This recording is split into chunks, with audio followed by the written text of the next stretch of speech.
जितनी देर हमारे प्रधानमंत्री देश के प्रधानमंत्री रहे हैं, 12 साल हो गए हैं, लगभग उतने ही सालों के लिए जवाहरलाल नेहरू जी जेल में रहे।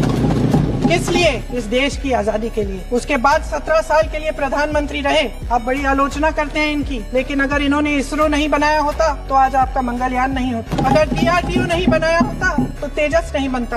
अगर IIT और IIM नहीं बनाए होते तो हम आज IT में आगे नहीं होते। अगर एम्स नहीं बनाया होता तो हम कोरोना की जब बड़ी चुनौती का सामना कैसे करते। अगर इन्होंने BHEL, गेल, सेल, भाखड़ा नंगल ये सब नहीं बनाया होता जो आप सब बेच रहे हैं, तो ये विकसित भारत कैसे बनता। जैसे अंग्रेजी में कहते हैं कि once and for all let's close the chapter। Close कर लीजिए, देश सुन लेगा। क्या क्या शिकायतें हैं, किया इंदिरा जी ने क्या किया, राजीव जी ने क्या किया, परिवारवाद क्या होता है, नेहरू जी ने कौन सी गलतियां की, सुना लीजिए, फिर खत्म। उसके बाद बेरोजगारी, महंगाई, परिवार की समस्याएं